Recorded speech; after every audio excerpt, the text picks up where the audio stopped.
So it's on how we can use stories of near-death experiences to help other people, to help. Because 5% of people have had these experiences. First of all, we need to validate those experiences for people who've had them. But that means 95% of people haven't had them.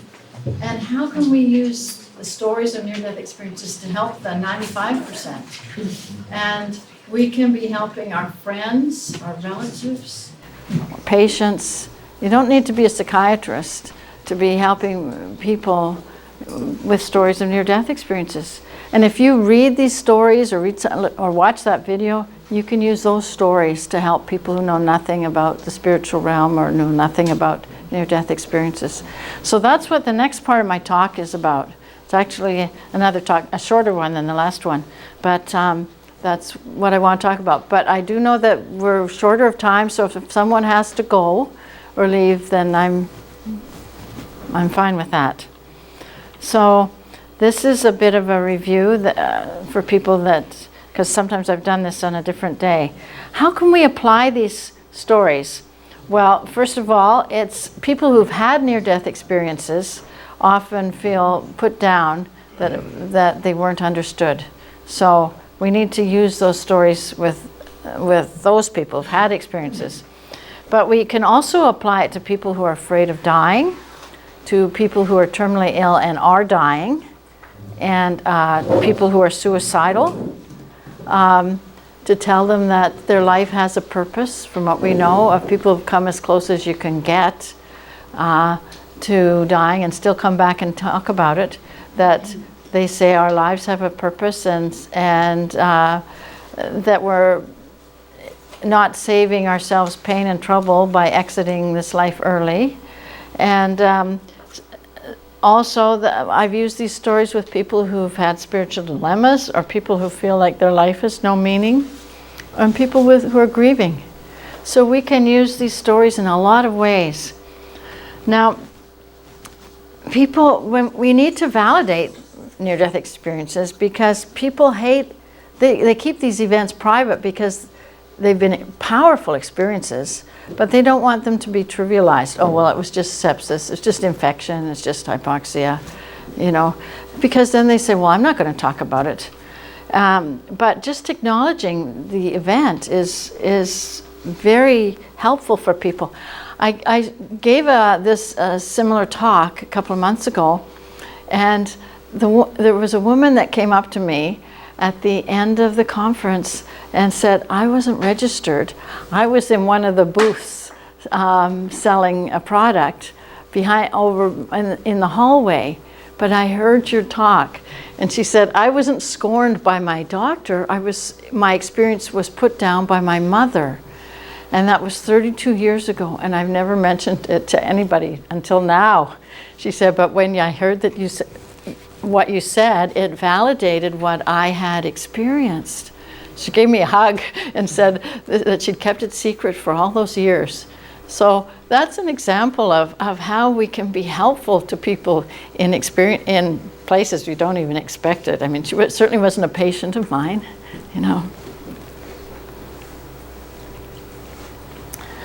Now, this was an interesting one because I was referred to a patient who'd had a near-death experience, but she herself did not know it. But because I knew what near-death experiences involved, I was able to explain what had happened to her. She was referred for anxiety. She'd had a stem cell transplant, and the doctor said she's anxious. And I said, why are you anxious? And she said, well, I have images about dying, and I'm afraid this is going to be negative. It might cause my illness to recur. And so I took her history, and she stated that during her hospitalization, she'd had a cardiac arrest, but she had no recall of it. She said, I don't remember a thing about it. And I said, well, tell me about these images about dying. And she said, well, I have this feeling, there's a cardiac arrest, and I'm watching the whole thing from the end of my bed. And she said, actually, this did happen during the hospital, and I can tell you which nurse came in, at which point, and what each one did. And she said, so I'm having these thoughts about dying. Do you think my illness it's going to make my illness come back. And I said, this is not a premonition about dying. You're just starting to have little bits of memory, fragmented recall coming back. And she'd never heard of anything like this. So I said, well, you've had a near-death experience. And, but she was firmly convinced she was an atheist. So I think she repressed these memories and didn't allow them to come back. But now they were starting to come into her consciousness. And so I said, well, your experience is valid. You know, this is what you've had. And that your brush with death has already happened. It's not a premonition, and that this is not negative thinking, but actually you survived the cardiac arrest. So if you survived the arrest, then you must be here for a reason. Your life must have some purpose. So let's focus on what that purpose is in going forward. And let's move forward from being worried about your illness to figuring out why you're still here. And you survived it. So she had some trouble with this because she was an atheist. That was her identity. She was a proud atheist, proud in being an atheist. So it was tricky for her. And you know, when people are in junior high school or in their teen years, they try on different identities, or they see themselves as the IT person or the jock, the athlete, and I think she was kind of in that stage. She could just see herself mainly in this way. But as she goes through life, maybe she'll be able to look at different aspects of herself and maybe see that she is a person who used to be an atheist and maybe can consider different things now. So I think as she begins to see herself more broadly, then she may start having more memories come back of it. So I think she's in denial. I call denial the scab of the psyche, because when you have a wound and you have a scab and you rip it off, it causes more bleeding. You have to wait till it heals and underneath, and then the scab falls off. And I think denial is similar, that it protects us, and then as there's healing underneath, then we can lose that denial, like a scab. I use it with people who are afraid.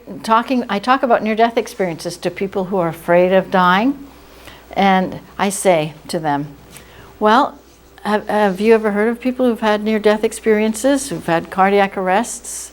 No.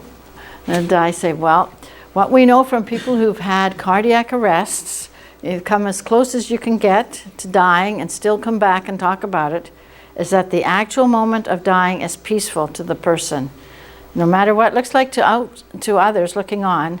And beyond that, it raises the possibility of a whole spiritual realm. But you may choose to not view it as a spiritual thing, but what we do know is that the moment of dying itself is peaceful. See, and that way I'm talking about the phenomena.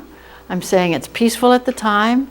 It raises spiritual implications. You may or may not go with that, but you can just know that it's peaceful.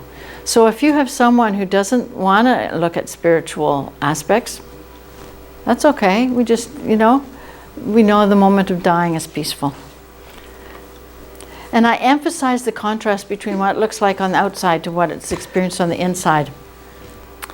And I say there's an example of a man who was electrocuted, which might have looked quite violent to someone watching, but what he experienced inside was feeling that great peacefulness. He heard the sound of chimes. He said it was very orderly.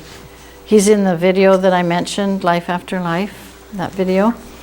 And I say, so whatever it looks like on the outside, we know that the dying person feels very peaceful. Now, I used this story with a father. His son had been a patient of mine who had leukemia. He was like 19, and he died. His leukemia came back, and his father was with him when he died, and the son stood up and lurched and then collapsed. And his father was horrified. And the father kept reliving this memory over and over, that his son maybe was in pain, and he couldn't. And the father actually had post-traumatic stress from seeing that. And I said, well, first of all, it's like childbirth. Women experience childbirth, but then they don't focus on that forever. They move on. And I said, so your son, it's like he's being born into the next realm. So he's moved on. If there was any suffering, he's moved on from that. That was only transitory. But I don't think that inside he was suffering. That's what I told the father. I said, we know that people who've been electrocuted even describe it as being very peaceful. And I think your son experienced it that way. So that gave the father a whole different way of looking at it. Now the father himself was an atheist, but after hearing about that, he got interested in near-death experiences, and he totally changed his view on things, and he started sending me videos of people who'd had near-death experiences. So just telling him about the man who'd been electrocuted and felt it as peaceful just made all the difference to that father. He was able to say, okay, he was peaceful. My son was not experiencing so much distress. And I've had patients who've had dreams that were similar to near-death experiences. I had one patient who dreamt he floated out of his body, went through the tunnel, met beings of light, and then came back. And from that point on, he was no longer afraid of dying. And when he had that dream, he was very healthy, he was doing well, but then he relapsed after that. But in the last time of his life, he felt at peace. We can also use it for people. I'm going to go back just a little bit about the story of a 28-year-old wife. I had a woman with leukemia, and she was told, it's come back, and you only have about 3 weeks to live. She was 28, beautiful soul, she's married. She had no spiritual background though, she wasn't raised in any religion. And she said, she asked the staff, what's it like to die? And they sent a palliative care doctor who came and said, well, your breathing gets more labored, you get drowsy, your extremities feel a little cooler. And then that was it. I came by an hour and she was so anxious. And she said, well, I asked what it's like to die. It's not very good. And I said, well, did the person tell you what it feels like on the inside? From stories of people who've come as close as you can get and still come back and talk about it. And she said, no. I said, well, I can tell you what people have experienced. And so I told her about near-death experiences. And I said, and she said, well, her uncle, who was a real prankster, he'd already died. I said, well, he's going to be there to meet you. And she started thinking about how much fun she'd have with him when she saw him. And I talked to her about watching the video, so she watched it with her husband. It totally changed the next few weeks of her life. Instead of being fearful and thinking, well, I'm just going to be in the cold earth 6 feet under and it's going to be awful, suddenly it just changed the whole conversation, the whole context to, whoa, it's going to be a party when I arrive. People are going to meet me. It's going to be celebration. I've arrived on the other side. And so her husband was comforted, her mother was comforted, and she was able to have the next 3 weeks feeling really much more peaceful. It made a total difference. And I've had other patients in palliative care ward, including a month ago. And I went there and I had 2 patients to see, and they were feeling very anxious. And so they called someone from spiritual care, did some deep breathing with the breathing exercises. And nurse gave the person some Ativan, but they were afraid of dying, both of my patients. And so the deep breathing, the breathing exercises maybe helped, the Ativan helped, but they were still scared. And I said, well, let's talk about what people experience. And it made all the difference. One of the fellows he was very ill, and he was just glad to know that the actual passing was peaceful. He died the next day. The other was a woman who was very frightened, and she said, well, I'm tired, I just want to talk for a few minutes. So after a few minutes I said, okay, I can go now. And she said, no, stay, tell me more. No, stay, tell me more. Instead of 10 minutes, she wanted me there for 80 minutes. And at the end of it, she said, I feel completely different now. And I looked at the books on the palliative care ward, and they were all about grief. Complicated grief, uncomplicated grief, how grief in men differs. Like, it was so depressing. There was nothing that was very uplifting for the patients. And I think that's very common. But we need to be helping people and saying there are these stories that, that give us hope. We know from some work, Dr. Peter Fenwick and TED Talk by Dr. Christopher Kerr, that people who are near death often have dreams of loved ones arriving to welcome and escort them to the other side. So we should be asking, are you having dreams or visions of loved ones, of people who've already passed over? My own mother, when she was dying the day, she couldn't talk the last day, but she was elderly. And I said, do you see people there? She started smiling. And I said, do you see Dad? And I said, do you see your parents? She nodded, no. Or I said, but you see Dad? Yeah. And your parents? Nope. She's very definite about it. And she was smiling, and she died. I said, well, he's coming here to greet you. This is going to be great. You're going to be celebrating. And so that, she died very peacefully a few hours later. I've had patients who've said that they dreamt they were being met by, that they were running a marathon and that people were cheering them on the side saying, great job, you're doing it, you're almost finished, you're almost there, and then died a few days later. So I have a patient right now who is in difficulty and very stressed, and I said, you think that you're coping with life and that nobody sees what you're doing and the courage you have. She was very sick. She's had a brain tumor. Her husband was very sick. Her son was psychotic. And she felt alone. And I said, I think there's a whole spiritual realm that's watching you. And it's like you're entering the theater, like a major theater on stage. And you think that you're just by yourself doing all these things, but there's 2,000 people in the audience just watched you walk on stage, and they're all applauding you. And even though she wasn't dying, but it just gave her a different way of looking at her own struggles in life. And so that was how I applied my knowledge of near-death experiences in her situation. Now, sometimes what I say to people in hospice, I don't know what happened there. Something happened. But I was called to a hospice, or I felt called actually to go see a woman. I barely knew her, but she was a friend of a friend, and I said I'd go. And she was very alert and talkative. And we chatted about near-death experiences. She had dreams of her brother. I said, he's going to meet you. It's going to be a great party. And we talked about the song Going Home, the lyrics, Mama's waiting for me, so was Papa too.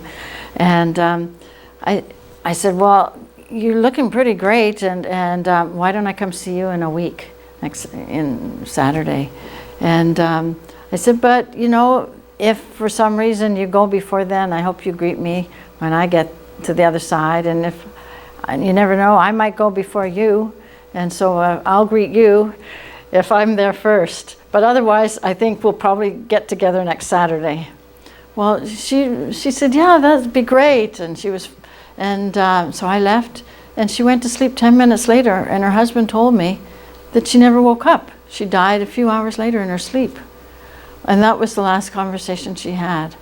But I was so glad I said that, that I would see her, but just in case, we could greet each other. So that's just an idea of something you can say if someone is unwell. Now, I also use near-death experiences, and this is very important with suicidal patients, because I tell the story of a woman who said she'd shot herself, and she was told she could stay in the next realm, but if she did, she'd have to go through all the pain that she's been through so far and then go forward from there, and that she was not saving herself any pain by exiting early. And she thought about it in the next realm and said, well, I've been through so much pain in my life, I don't want to have to go through all that again. So I better just tough it out. It made me think of a student in grade 10 deciding in May that they want to, or April, they want to drop out of the school year, but if they go back, they have to start back and do the whole year again.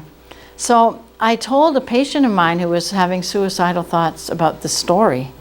And I said, you know, you might have to go through so much struggle. So next week I said, are you having suicidal ideation now? And she said, oh no, after what you told me, I don't want to go through all this again either. And that was a few years ago, and she's not been suicidal since. But she is, and now she is in the palliative care ward. But so that's how we can use it with suicidal patients, even patients in emergency. That I've said, you know, have you ever heard of people who've had near-death experiences? Well, this is what I've heard from people who've come that close, and that it's not a good idea to exit early. But what I also know from those stories is that our lives have a purpose, and your life has a purpose. We don't know what it is, but that's what people tell us. I don't know, I'm not a theologian, but that's what people say who've come that close to dying, so you might want to know that. And there's another whole realm, but we're not supposed to be there earlier. So that's how I use it with suicidal patients. I say your life has a purpose, it has a meaning.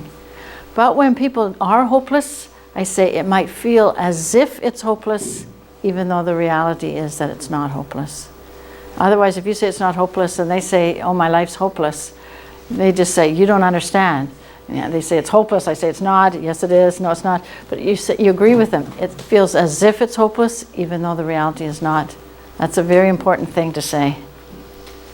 And I say, harming yourself could be a disaster of permanent effects for what is likely very transient.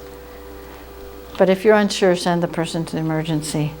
And I say, our lives do matter, and that loving others is important. I had two patients a few weeks ago in an outpatient area, not psychiatric, leukemia outpatient program. They're both, one was a woman who was battle weary. I'm going to move forward on the slides.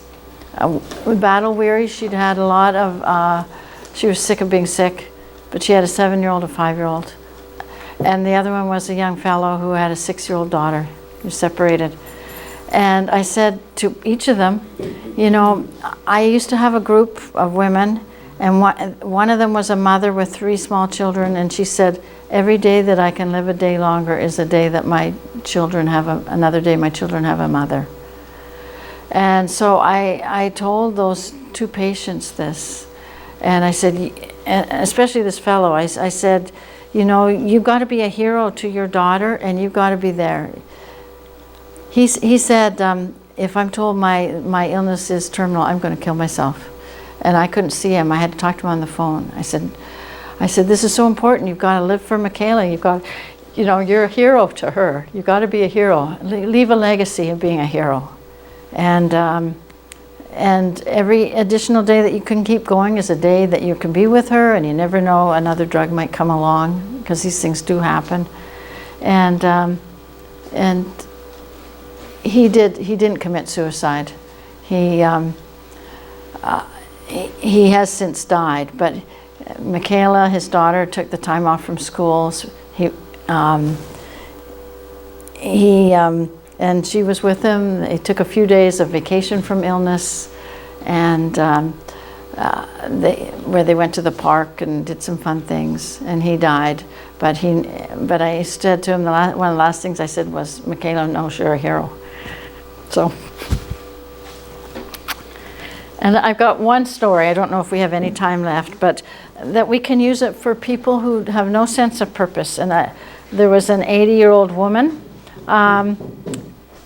who her whole life she'd had no sense of purpose or life, and a lot of problems. I tried everything, medication, other things. And but I told her, how about reading about light near-death experiences? And she read the book by Raymond Moody, and she said, nope, I'm not, you know, that doesn't ring true. So I said, why don't you read a book about children's experiences called Closer to the Light? And she came back and she said, well, I had a lot of struggles as a child, so I can relate to these kids who had almost died in childhood, maybe there's something to this. They weren't raised in any religion. And so she started broadening her thinking. And can you believe it? Like a couple months, shortly after that, she was suddenly diagnosed with metastatic illness or breast cancer. She'd had years before it returned. But she was at peace. She was more peaceful than I'd seen her in the previous 2 years. And she said, I just have a different sense now about the purpose of my life, and my life is winding down, but I feel that there is another realm. And she did die shortly after that, but knowing that story really helped her. So I think we're out of time at this point. I have other stories, but there's not time enough for them. But we can all use these stories with friends, with other people, being alert, just dropping the seeds. And if we do that, ripples go out. And we're reinforcing that there is maybe another realm, or giving people a little bit of thought. Okay, and I think that that's where I will end my talk.